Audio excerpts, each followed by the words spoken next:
Siyempong maliwanag ng buwan nang magpalipas kami ng gabi dito sa Malabrigo sa bayan ng Lubo, Batangas. Nagdagdag pa kami ng ilaw para lalong palutangin ang ganda ng parola sa gabi. Sa totoong buhay, napakadilim ng mundo ng mga lighthouse keepers tuwing gabi. Dahil bukod sa ilaw na nagmumula dyan sa parola, itong flashlight ang tanging nagsisilbi nilang liwanag. Atay? Bagamat solar panels na ang nagpapagana sa mga ilaw ng parola, dito pa rin natutulog ang mga lighthouse keepers para magbantay. Gabi-gabi, 3 lighthouse keepers ang nagsasalitan sa pagbabantay. Sa kwartong ito, mag-isang tinitiis ni Mang Nanding ang dilim ng gabi. Sa totoo lang, alam nyo, kung ako yung patutulugin dito na mag-isa, nako, hindi ko talaga kakayanan. Kaya talagang bilib ako dito kay tatay na talagang nakakayanan na matulog dito na mag-isa. Pero sabi ni tatay, ang kagandahan daw ng pagtulog dito bukod sa presko ay walang lamok. Walang lamok tayo, no? Wala. Walang... Isa sa kasalitan ni Mang Nanding, si Max Evangelista. Bihasa siya sa pagkukumpuni ng ilaw. Araw-araw, sinisiguro niya na maayos ang kondisyon ng ilaw ng parola. Mabuti na lang daw at naimbento ang cellphone, kaya may libangan siya sa pag-iisa rito sa gabi. Pero di tulad ni Mang Nanding, di maiwasan ni Max ang makaramdam ng takot. May nababalitang may white lady o multo, medyo takot din mo tayo sa ganun Hindi lalo pag nag-iisa. Nitong mga huling linggo, nadagdag na rin si Mang Godofredo na nagpapantay sa mga construction materials na gagamitin para sa pagsasaayos ng buong parola. Dating mangingisda si Mang Godofredo, kahit paputol na ang isa niyang paa, nabuhay niya ang pamilya sa pangingisda sa loob ng mahigit 20 taon. Sa mga panahong yon, naging gabay niya sa ligtas na pakikipagsapalaran sa laot ang tanglaw na nagmumula sa parola ng Malabrigo. Walang ilaw yan ng doon kami napunta sa barangay Lagadlarin o kaya Sawang. Naligaw kayo? Ligaw kami. Hindi namin makakita ang tabi ng Malabrigo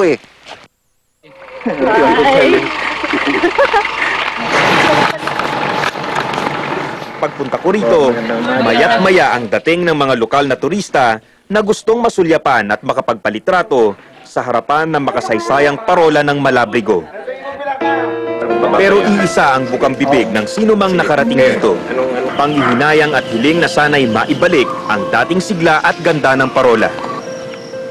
Para anong na-imagine nyo kung ayusin talaga to, yung pintura? Siguro mas bukong issues. Siguro bibili ako buong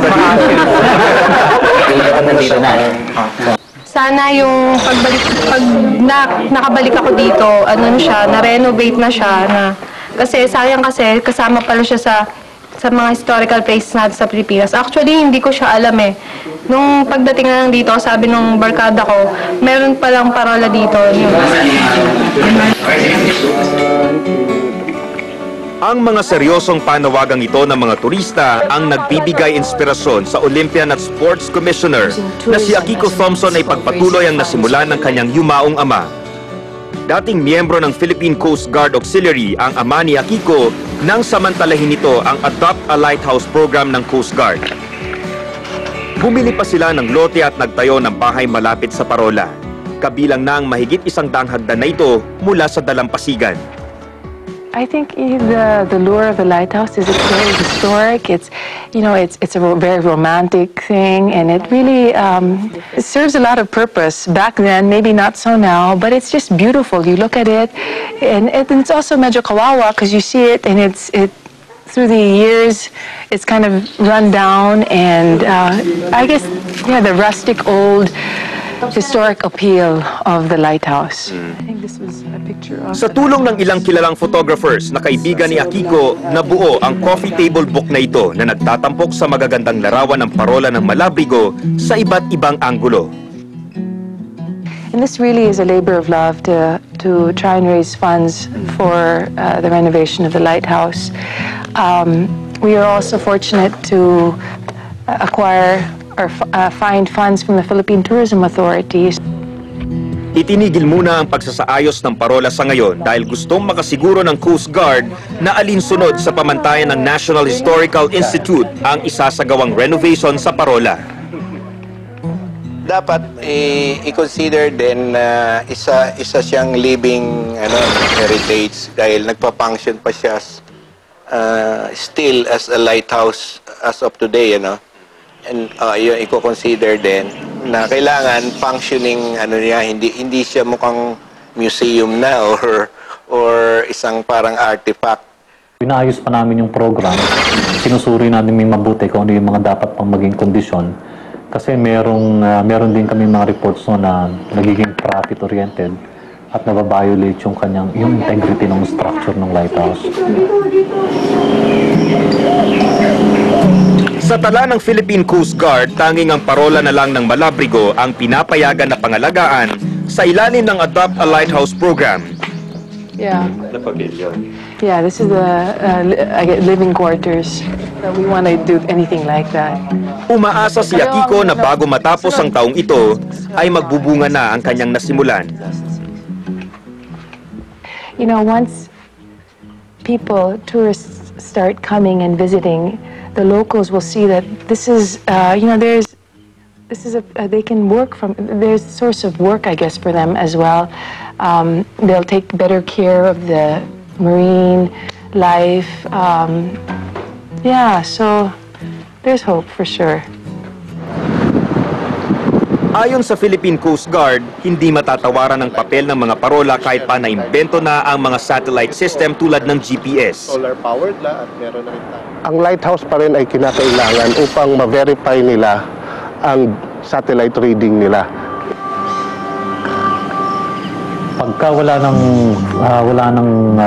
nang makita, ang attitude ng fishermen, kahit kaming mga mandaragat, basta nakita mo yung lighthouse, alam mo, malapit ka na sa lupa. Pero ito, Bukod sa mga nakalinya nilang ayusing mga parola, nagbabalak pa ngayon ang Coast Guard na magdagdag ng 10 mga parola, lalo pat pang-apat ang Pilipinas sa may pinakamahabang coastline sa buong mundo. Nakabase yan sa maritime traffic.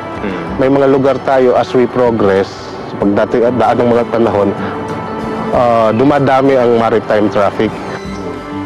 Pero ang pinakamagandang balita para sa mga lighthouse keepers tulad ni namang Nanding, Mang Jun at Mang Max ay magdadagdag na rin ng mga civilian Coast Guard na magiging kasama nila sa pagbabantay sa mga parola. Kung tutuusin, ang mga tagabantay ng parola ay kabilang na sa matatawag nating mga unsung heroes. Kung titingnan, simple lang at madali ang kanilang trabaho. Pero kung hihimayin mo at papasukin ang kanilang pinagdadaanan, hindi biro ang gabi-gabi nilang sakripisyo.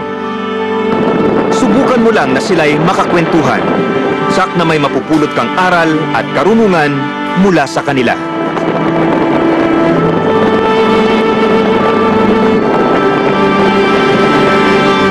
At yan ang mga storya sa likod ng mga balitang aming nakalap. Ito po ang Patrol ng Pilipino. Dahil karapatan mong malaman ang buong katotohanan.